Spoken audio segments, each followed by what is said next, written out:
Thank you very much. May we be seated just for 1 minute? Honorable Ministers, we have officially come to the end of our meeting, and I would like to thank you all for fruitful deliberations as we continue to advance the SADC regional integration agenda. I know if there is any confusion, I was requested just to inform the delegates that this is actually the closing ceremony, meaning that the program that was handed over was supposed to have finished tomorrow, but we have done so in a speedy manner, so we are done. Very, very efficient. Thank you, Honorable Chair, for your leadership. Thank you very much. Merci beaucoup. Muito obrigada. Asante sana. Ndatenda. We are adjourned. Thank you.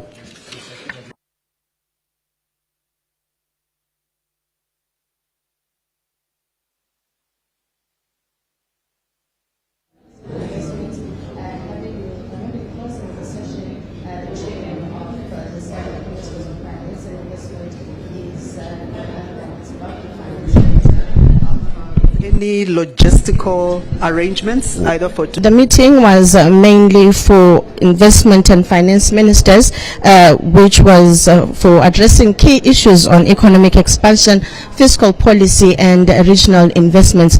And as the closing said, there were fruitful deliberations, and we are looking forward to improvements in terms of economic growth in the region, and of course also the implementation of the SADC Development Fund, which is meant to help improve infrastructure and other issues.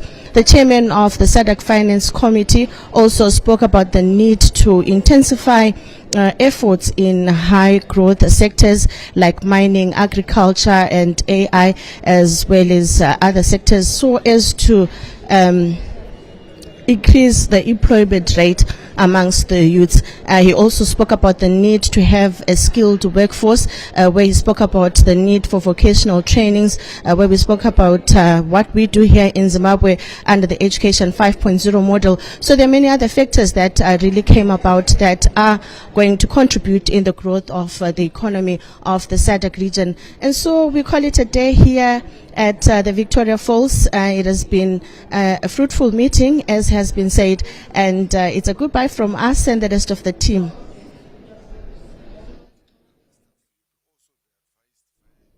So the meeting was running under the theme promoting innovation to unlock opportunities for sustained economic growth and development towards an industrialized SADC.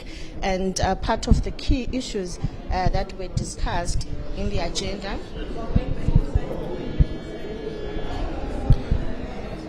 we will take you back briefly to the main session.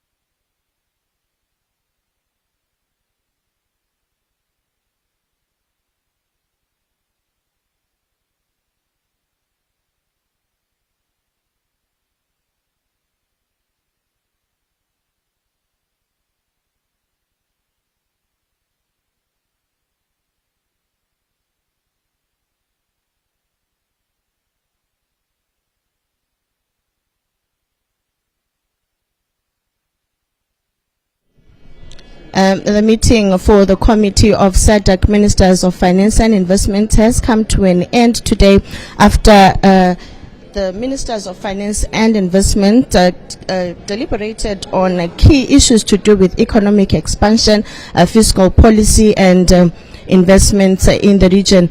And all this was meant, much focus rather, was on economic integration, financial stability, as well as creating new opportunities for investment in the SADC region.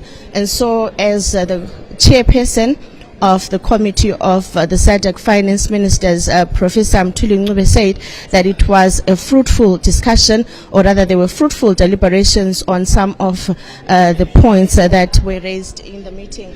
And so we are hoping to see great strides of development in our region as far as the economy is concerned. And so part of the discussions were on the outcomes from the 2024 meetings, which included macroeconomic stability last year, regional integration, increased investments, and of course resource mobilization. And there was much talk about resource mobilization there from Professor Mthuli Ncube, as well as encouraged all member states to take part in implementing and doing all efforts to make sure there are resources that will mobilize towards economic growth. And right now I'm being joined by a gentleman here who has been part of the meeting, and he will introduce himself. Yes, I'm Ashwar Sarupan. I'm the Deputy Minister of Finance from the Republic of South Africa. Thank you so for joining us. How were the meetings or the deliberations here? How have they been impacting on you as a South African and as a person in the SADC region? Well, obviously SADC is very important to South Africa. The SADC countries are some of our largest trading partners, and we believe strongly in regional integration as part of collective development that not just South Africa does well, but our entire region does well and rises together. And so we were very, very pleased to be part of another productive SADC Finance Ministers meeting, and we're very pleased with the outcomes of today's meeting. And in what ways can SADC better support industrialization efforts in member countries? I think by unlocking a lot of development finance for infrastructure, we can help each other to build the kind of supply chains and value chains that we need so that our businesses across our region can thrive and employ more people, get our development going. And so making that investment in infrastructure, making sure our governments support a good regulatory environment for infrastructure development and for economic growth together will help. And so harmonization and convergence is a very important part of what we've agreed on at SADC. So these sessions were joint meetings with the top Reserve Bank officials. How can stronger cooperation between Reserve Banks enhance monetary policy coordination in the region? Yes, well, Reserve Banks ensure that we are able to firstly have stable currencies and stable environments, but secondly, what Reserve Banks enable us to do is use our payment systems. And of course, we've got the gross real-time settlement system across SADC as well. And so those payment systems enable us to move money between our countries very quickly and easily, so that it speeds up business transactions, it creates a frictionless economic environment, and that means that we can do business with each other's countries more easily. Now, Minister Professor Mthuli Ncube also spoke about the need to fast forward the implementation of the SADC Development Fund. What's your take on that? Obviously, the various countries have to ratify the various instruments and so on, so we'll look forward to that process unfolding over the coming weeks and months. And of course, there'll be the SADC summit later this year, and we'll see how this all comes together. Thank you so much. That is the Deputy Minister of Finance for South Africa, which is one of the member states of the SADC region. And from what he has said, we are really looking forward to tangible implementations of all the deliberations that were made here, as they are just also taking time to go through the deliberations that were made last year, which shows that there is a way of following up on the issues that are always discussed here. And we are hoping again in the coming year we'll also see a way of reflecting back to what was discussed here and what will have been implemented in the different member states. And so for today, we call it a day here at Victoria Falls. It's been the SADC meeting for the Committee of Finance and Investment Ministers. We take you back to the main session.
Soon I will be joined by the Minister of Finance Economic Development and Investment Opportunities here in Zimbabwe. Professor Mthuli Ncube is also the chairperson of the SADC Committee of Finance and Investment Ministers. Like we said earlier on, they were gathered here to take a time and discuss on key issues to do with economic expansion, fiscal policy, and regional investments. And it's also important to note that they were not just ministers of finance, but the sessions were also joint meetings with Reserve Bank officials, and they also took time to deliberate on some issues that affect the region. And in these meetings, issues that were discussed were also including reviewing regional macroeconomic conditions, evaluating economic performance, and there was a zooming in of special reports on Angola, Zambia, and the Democratic Republic of Congo. And these sessions were also building synergies for macroeconomic stability, market integration, and sustainable development goals across the SADC region. And as I said, Minister Mthuli Ncube, who is the Minister of Finance, Economic Development and Investment Opportunities here in Zimbabwe, and also the Chairman of the SADC Committee of Finance Ministers, joins me. Good afternoon, sir. Good afternoon. You did say in your closing remarks that you had fruitful deliberations. Yes, indeed, we had fruitful deliberations to move the SADC integration agenda forward. One of the things that we discussed, a very important issue, has to do with what we call the SADC Regional Development Fund. This is a fund that we're setting up in SADC. The heads of state made a resolution, and we really want to operationalize it. And the first order of business is to get it ratified through our various parliamentary processes, and we encourage member countries to speed this process of ratification. Then we'll move on to the process of who will host, in terms of hosting, as well as then the capitalization of this fund. We discuss all of that. The other fruitful issues that we discussed here had to do with just recognizing the geopolitical landscape around us. The drop in overseas development assistance, for example, tariffs that have been announced, and the reaction around the world, and also just the impact on the global economy and how we should respond. We spend a lot of time discussing this, and that really we must try to take charge of our own destiny and make sure that we do better for our people and our citizens. This is also linked to a very important issue that we also discussed, that of domestic resource mobilization. That given again the drop in ODA, we need to focus on raising more domestic resources, whether it's increased taxation here and there, or sin taxes here and there, but also recognize that there are more resources in the private sector with the pension fund institutions. So again, that also needs to be harnessed. An issue that we also discussed had to do with harmonization of third-party insurance requirements, so that it's easy for our citizens to move across borders in their cars. That perhaps SADC should also adopt the COMESA rules regarding this yellow card scheme that they use. 7 of our countries in SADC are members of COMESA already. 2 or 3 are experimenting with it. So we all agreed that we should move in that direction to ease movement, as well as, but also maybe even consider mutual recognition of our individual third-party schemes. Some of the SADC countries have been grey listed in terms of anti-money laundering, financing of terrorism issues. Zimbabwe was once grey listed. We worked hard and came out of it. So what we discussed was that as SADC finance ministers, we ought to amend our finance and investment protocols to recognize this issue. The FATF rules should be recognized, so that then we are never caught on the wrong side, and we support each other. We also received reports pertaining to the peer reviews for Angola, for Democratic Republic of Congo, and also for Zambia in terms of their macroeconomic convergence issues.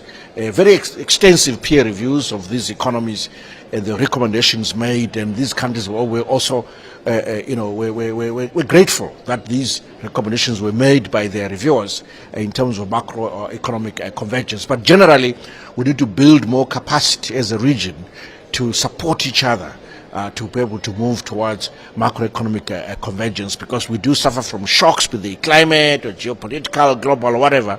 And these shocks, they tend to derail us and cause volatility.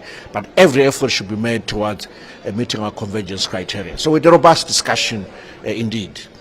You did also speak about the need to intensify on highly productive sectors.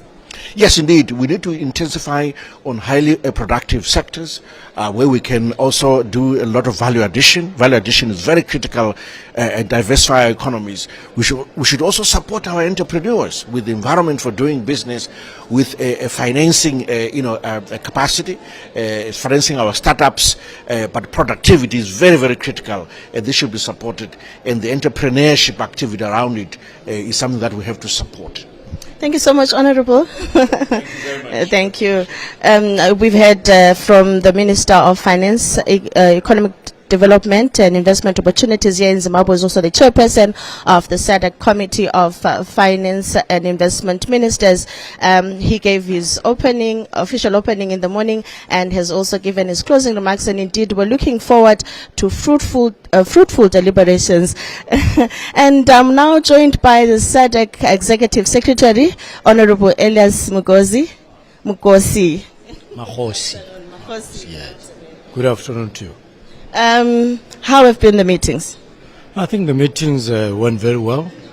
The two meetings are critical for the SADC region. The first being the Ministers of Finance and Investment, and as we've heard, the Minister of Finance of here of Zimbabwe as the chairperson. We're discussing very critical matters. The first, again, the Regional Development Fund.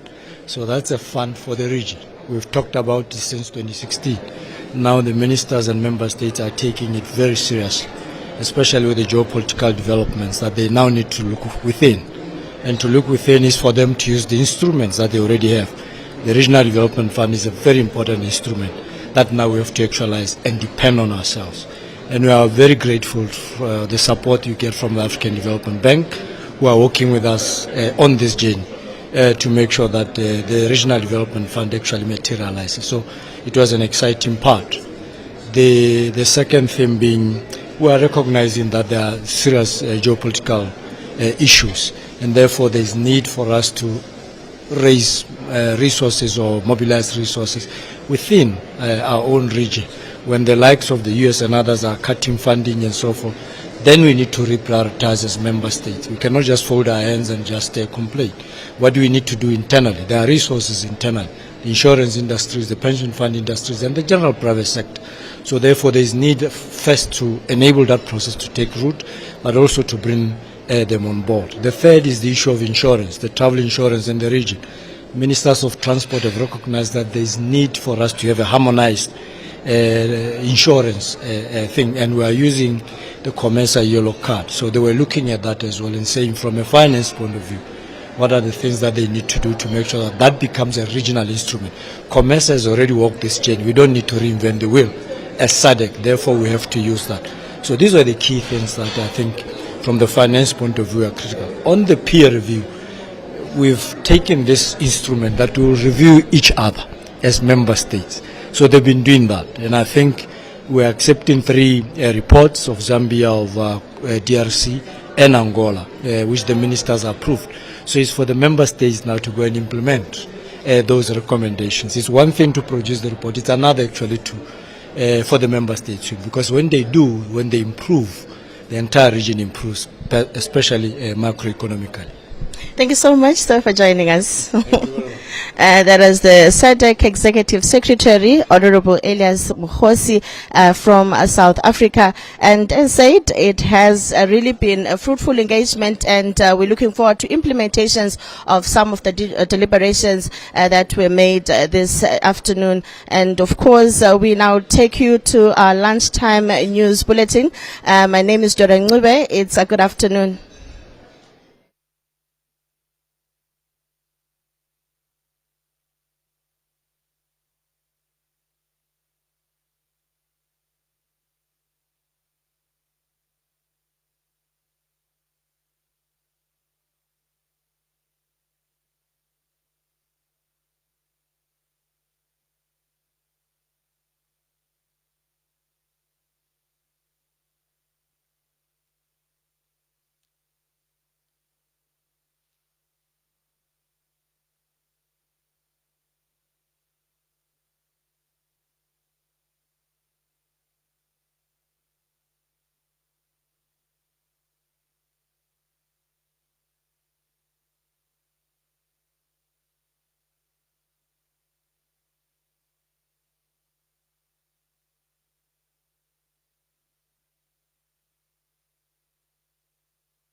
Welcome to Crosstalk Bullhorns, where all things are considered. I'm Peter Lavelle. Do the Istanbul talks serve any purpose now? Why does the West want the conflict to continue? Also, Operation Spiderweb, with U.S. involvement, is a major escalation against Russia.